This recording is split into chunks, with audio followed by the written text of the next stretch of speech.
This is not a podcast about being broken, although you may have been. This is a podcast about strength for women who find themselves in difficult relationships, including that sometimes difficult one with yourself. We'll look at your relationship through a lens of psychology, faith, and a little dash of my own kind of feminism. We're not fixing them, we're fixing you, and that changes everything. Welcome to Stronger in the Difficult Places. Save yourself, heal your relationships. Listen in. Welcome to Stronger in the Difficult Places. I'm your host, Dr. Zoe, and today we are digging into a topic that so many people struggle to name, to identify, or even to accept that it's real in their lives. Emotional abuse. Is it emotional abuse or is it something else? I'm going to talk all about it, but first, my win and my fail. Actually, before I even get to my win and my fail, if you're a writer, I am having a writing retreat. It will be June 12th and 13th in North Carolina. I'm going to be leading this retreat for writers who have something that they're working on. We will be writing for 2 days. It's a 2-day retreat. I will also be leading some workshops that will really just be about helping you dive deeper into your writing. But we'll be focusing on getting our words out, on community, on sharing our writing with each other and supporting our writing journey. So if that sounds like you, if you are my writing people, click the link in the show notes to register and get more information. We're running a Mother's Day sale only for 1 week. Click on the link and register, and I hope to see you there. Okay, on to my wins. I want you to know that I share my wins and my fails, not just so that I can talk about myself, and not just so that you guys can get to know me better, although that matters to me too. I share them because I know how difficult it is sometimes to accept your failures. I was just talking to a client this week who really struggles with the fear of failing, and sometimes that fear of failing sabotages us. Not sometimes, all the time. We do have a natural fear that is adaptive, that's protective. But when it comes to failure, oftentimes that fear of failing is overboard. It's exaggerated to such an extent that it does sabotage us. And so the reason why I share my fails is because we learn from them. Because when we're afraid to fail, it's harder to succeed. Think about that. When we're afraid to fail, it's much harder to succeed. When we allow ourselves to fail and then look back at that failure, evaluate it, figure out what we learned from it, we grow. And when we allow ourselves to risk failure, we give ourselves the opportunity to succeed. So that's why I share my wins and my fails. I share my wins, though, because we've got to honor our wins. It's easy for us to ignore our wins and just focus on our failures. And no, we've got to do both. We learn from our failures and we celebrate our wins. That's health, guys. Okay, so my wins and my fails this week. My win was that I went to New Orleans. I've never been to New Orleans before. It was such a great experience, not just going to the city, which was awesome, but also the experience of leading a group of fellow writers. I love writers. I love writing. I love the part of my work where I get to pour into writers and I get to encourage them and learn about what they're doing. And I feel like everything they're writing about is just so fascinating. So I love my work. And so my win is that, number one, I love my work. I love the life I've created for myself. And I had a great time in New Orleans doing this writing book launch retreat. It was wonderful. So that's my win. In New Orleans, it's funny. It's for any of you guys in New Orleans, first of all, I love your city. And also a friend of mine said that her husband said that you need a passport to go to New Orleans because it's just such a different place from many other cities in the US, which I agree with, but it was wonderful. I got a walking tour. I ate beignets. I ate jambalaya, muffaletta. Is that what it's called? Muffaletta. And I had gumbo. That's what I had, gumbo, among some other really great local cuisine. Anyway, it was great. It was a wonderful experience. Definitely a win. My fail. Okay, this is embarrassing. I don't know why it's embarrassing, but it's crazy. So it's kind of a long story. I'm going to try to really condense it because we actually need to talk about the thing. We need to talk about emotional abuse today. The fail is that I bought a lizard for my daughter a while ago, a year ago, I think, because she was doing a scouts project and she wanted a lizard, learning about reptiles and raising them. And you know what you do. You buy your kids gerbils and hamsters and all kinds of things and lizards. So we have a lizard. His name is Remy, super cute lizard. We bought him as a baby. He's grown up now. Anyway, Sage, my youngest son, told me that I should be feeding Remy cockroaches. And so Siggy and I would go to PetSmart and we would buy these little cockroaches, which just didn't feel right to me. But we did. And one day, as Siggy was feeding Remy cockroaches, one of the little cockroaches escaped, jumped, I don't know, fell. She dropped it, I think, and it ran away, went behind some furniture. We couldn't find it. And I didn't think about it because I was like, okay, it's just one. You need two to reproduce, right? I've learned so much. Anyway, so I didn't think about it, let the cockroach go. But I did stop buying cockroaches because I was like, this does not feel good to actually go to the store and buy these things and bring them in my house because what if more get out? You know, the whole thing. So inevitably, we started seeing bugs in the house. Well, Siggy did. She told me, Mom, I saw a bug in the kitchen. And so I went to get, what do you call them, baits at the Lowe's and put them in the kitchen area. And I sprayed something in her bathroom. Anyway, it turns out that we had roaches in our house. Surprise, surprise. And so I called the exterminator and it was a whole experience. This guy came in and he looked like he was on Ghostbusters. I mean, he was ready to go and he talked to me for like a half hour about all the different types of roaches. He did his due diligence, finally found one, told me I had a German roach issue. Oh gosh, so disgusting. And he was very excited. He told me they're the worst kind and they're the hardest to get rid of. And he did this whole thing. And so we prepped the house, left the house. He did all of his thing. And actually afterwards, I think he was disappointed because he was ready for I don't know what he was ready for, to just really have some kind of all-out war battle with these roaches. But unfortunately, there weren't a lot of them. And so he told me that we caught it early enough. You know, it's not an infestation, but he took care of it. And thankfully, after, I don't love putting chemicals in my house, first of all. I don't like that. But on the other hand, I'm not going to live in a house with bugs. So it was unfortunately a no-brainer, but I didn't love it. But he got rid of them. Of course, I got myself on some kind of year-long plan. Probably overkill. I'm okay with it. Anyway, it's been actually a couple of weeks. We haven't seen any bugs. It's back to normal, but I'm thankful that we are rid of that issue. So lesson learned. Don't go buy cockroaches and bring them into your home. Maybe don't listen to your children about how to take care of the animals in your home.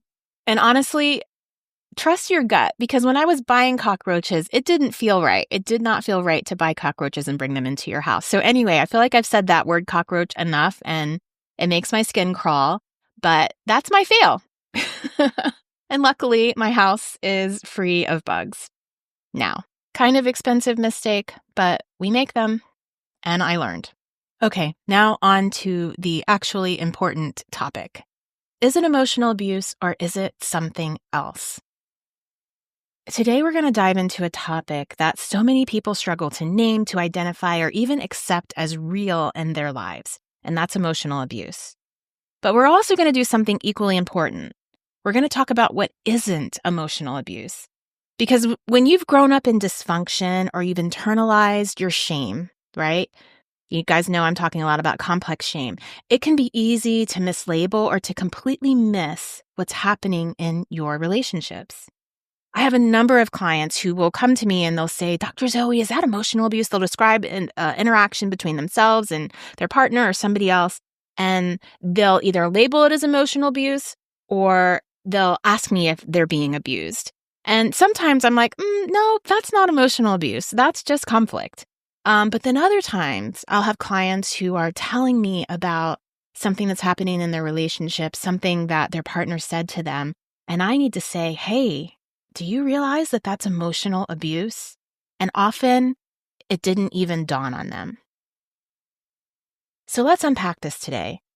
Let's talk about the difference between emotional abuse, relationship conflict, poor communication, and even just plain dumb human imperfection. And why does it even matter? It matters because when we don't understand what's going on in our relationships, we feel confused, we respond in ways that aren't appropriate, and we often damage our relationships, whether our relationship with ourselves or our relationship with someone else. And so it matters because if you can get a good grip on what is emotional abuse, what isn't, then you'll be one step closer to responding in a healthy way. So first, what's emotional abuse? Emotional abuse is a pattern of behavior that seeks to control, to manipulate, to belittle, or to isolate another person using psychological or emotional tactics. It's damaging, it can be traumatic, and it's toxic. So it can include things like gaslighting. What is gaslighting? Gaslighting is when essentially someone intentionally tries to convince you that your experience and reality is not real, that what you're seeing, what you're hearing, what you're experiencing doesn't actually exist. So it's a little bit more than just denying. It's telling you you're crazy. It's telling you that didn't happen. It's telling you you don't know what you're talking about. It's completely insinuating or directly telling you that whatever you've experienced is not real and that it didn't happen.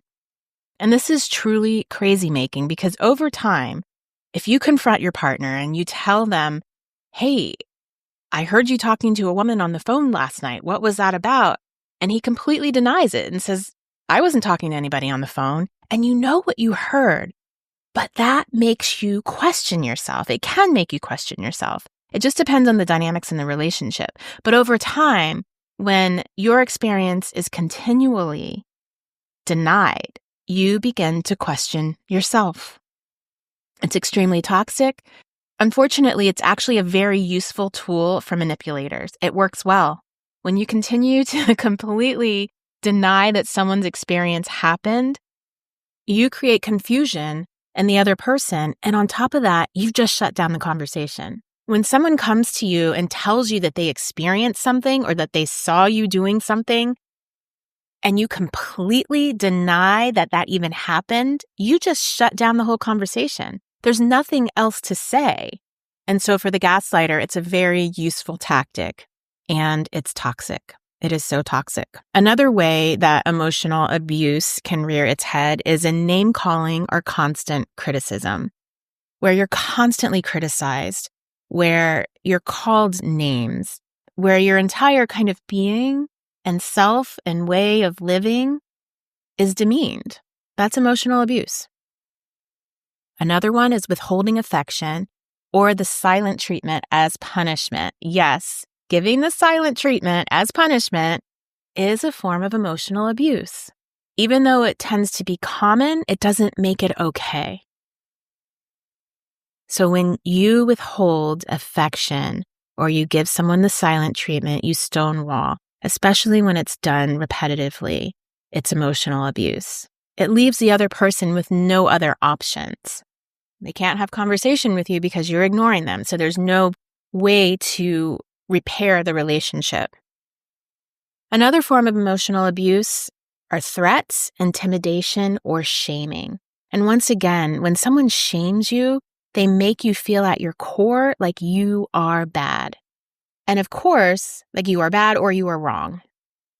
And of course, threats and intimidation, you're throwing your partner's nervous system into fight or flight when you're threatening them or intimidating them because they feel in danger. That's emotional abuse. Another form of emotional abuse is blaming you for everything, even their own behaviors. So, I'm sorry I had to yell at you, but if you weren't such a nag, I wouldn't have to yell. Or if you were a better wife, I'd come home earlier for work. Or if you were smarter with money, I wouldn't control your money so much. Those kinds of things are blaming you for behavior that is actually abusive. So usually the behavior is abusive, and then they blame you for the behavior. Another form of emotional abuse is rewriting history to make you doubt yourself. So this one is a little different than gaslighting. Gaslighting is telling you what you experienced didn't happen. Now you can take a step further from gaslighting and create an entire experience that didn't happen. So that's rewriting history. That would be if you have a conversation with your partner and you say, that really hurt me when you disrespected me like that, and you didn't even apologize. And if he looked at you and said, that never happened, and actually, remember, I did apologize, right? So if they're denying that they did anything, and then on top of that, creating a story that even though I didn't do anything, I still apologize. So what's your problem? It's crazy making. So when they rewrite history and they told you they did something or told you that something happened that never actually happened, once again, it makes you doubt and confuse yourself. It does undermine the relationship, and it's toxic. And the thing about emotional abuse is that it's not just what they do. It's about how often they do it and why. It's about their energy with which they do it, their tone that they show up, because we know that energy and tone completely changes interactions, right? Someone can say a sentence to you with one type of energy or tone and the same sentence with a totally different energy or tone. And in one instance, it would be emotional abuse, and in the other, it wouldn't be. And I know that can feel confusing, but here's what you need to remember. With emotional abuse, there's always a thread of control, erosion of your self-worth, and often an intentional, even if it's unconscious, effort to destabilize your sense of self. That is always going to be present with emotional abuse. And so if you're wondering if you're crazy, if you feel confused about who you are, if you're recognizing that there's a thread of control in the interaction, it's emotional abuse. But here's the tricky part, and this is super important. We know that emotional abuse can sometimes be hard to recognize, especially if it doesn't come with a raised voice or a broken object or physical violence, right? Often it's silent. And sometimes, and this is the worst, sometimes it's disguised as love. And maybe you grew up in an emotionally abusive family where emotional abuse was disguised as love. And that makes it even harder to distinguish it when you're in a relationship. So how do we know if it's emotional abuse or if it's something else? So let's compare. First, conflict does not equal emotional abuse. I know a lot of times people are afraid of conflict and they think people in healthy relationships don't fight. I will hear that often. And my question is always, well, how do you define fight? Because disagreements is not the same as fighting, but a lot of times people put those two concepts together. Like if there's a disagreement, therefore it's a fight. And my answer is no. Healthy relationships have disagreements. Fighting is a whole nother different thing. So remember, conflict in and of itself is not a bad thing. It's actually healthy, and it does not equal emotional abuse. All relationships have conflict, at least they should. If not, then you do not have a healthy intimacy in a relationship. Disagreements don't make someone an abuser. In a healthy relationship, people can disagree, and sometimes even in a fun and non-conflictual way, right? When you're not afraid of disagreements, there's health present in a relationship. So let's take it even a step further. Let's say your partner yells during a fight. That's not okay.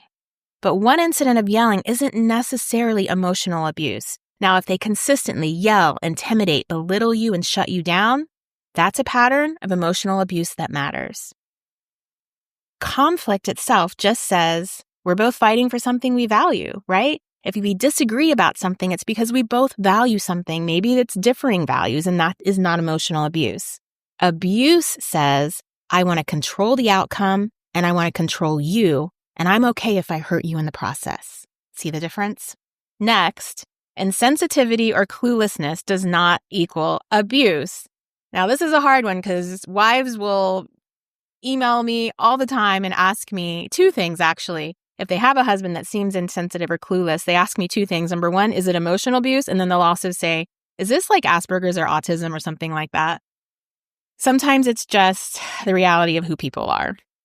Unfortunately, not everyone is emotionally attuned. And some people truly lack empathy skills, or they were never taught healthy ways of relating.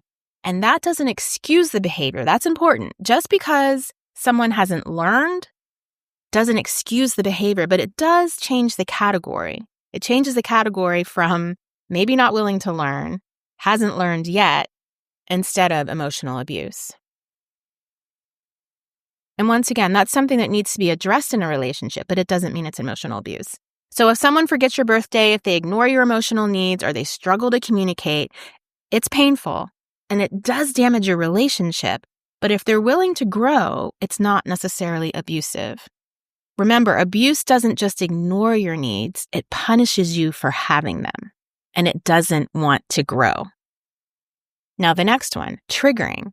Triggering does not equal abuse. Now, this one's hard because when you've experienced trauma or emotional wounds, someone's behavior might feel like abuse, even if it's not. And that doesn't mean that your pain is not valid. It is, but you have to recognize, is my pain coming from something from the past, or is it coming from what's happening right here in this moment? And I think a lot of people, especially when they have a lot of trauma in their history, they confuse the two. And so if they feel triggered, they automatically assume someone is abusing me. And that is not the case. That is your issue that you've got to work on. Now, in a healthy relationship, we're going to come to our partner and we're going to say, that's a trigger for me. When you do that, it makes me feel this, but you own it, that it's my trigger. Maybe you can tell them what it's based on, but it's not accusing them of abusing you. It's wanting to help them understand you better so that they can be aware of how you perceive some of their actions. So we do need to differentiate triggering from abuse. So if your partner says something blunt and you spiral into shame, it's important to ask yourself, was that truly harmful? Or did it poke an old wound that's still healing? Or maybe hasn't healed at all? Both of those deserve attention, but only one of them involves responsibility on the other person's part. Last, imperfection does not equal abuse. People in our lives are not going to always show up the way we want them to show up, the way we hope they would show up, the way we expect them to show up. And that doesn't mean they're abusing us. We're all human. We snap sometimes. We say the wrong thing. Even the most loving partners will hurt each other occasionally. Unfortunately, and I hate that it's the truth, but we cannot be in close relationship with someone without hurting them in some way, shape, or form. One, because of our own deficits as humans, and then two, because we don't know every single thing about our partner and our person, and sometimes we trigger them and hurt them unnecessarily, or I should say unintentionally. And so our imperfection or our partner's imperfection does not equal abuse. Unfortunately, it's part of being in a relationship with real, messy humans. Is it worth it? 100%. Do we have to recognize that that is an inevitable part of being in a relationship? Yes. But in a healthy one, we trust that our partner will never intentionally hurt us. So the difference in healthy relationships, there's repair. There's ownership, there's apology, a true apology. There's a willingness to see, understand, and change.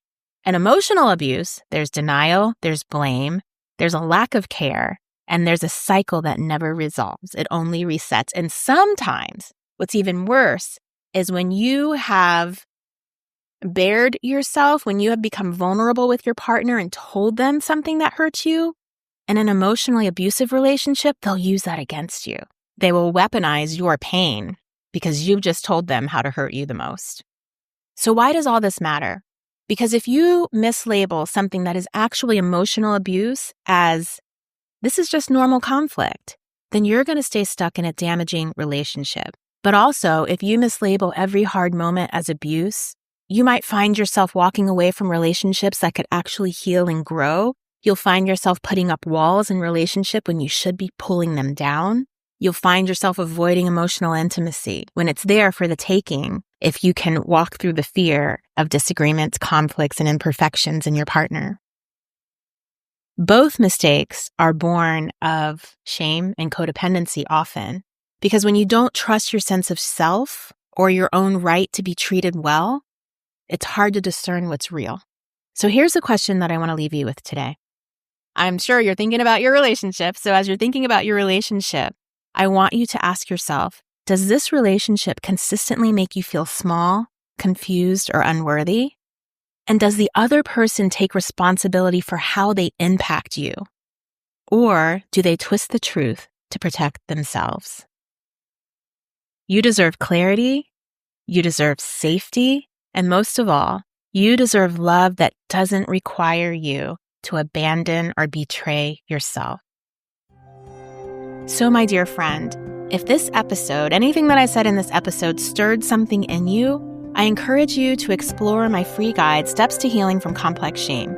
The link is in the show notes, and that's a beautiful place to begin to understand how your shame might be affecting your ability to show up in a relationship and even decipher between emotional abuse and just normal conflict. As always, thank you for showing up for yourself in the difficult places. If you are a writer, I'm having a writing retreat June 12th and 13th. I would love to see you there in North Carolina. It will be 2 days of glorious writing in a community with other writers. I will be there to share some inspiration and to connect with you in your writing journey and help you go deeper in your writing and get some words done. We're running a Mother's Day sale, only $97. Click the link in the show notes to register and get more information. Until next time, stay strong, my friend.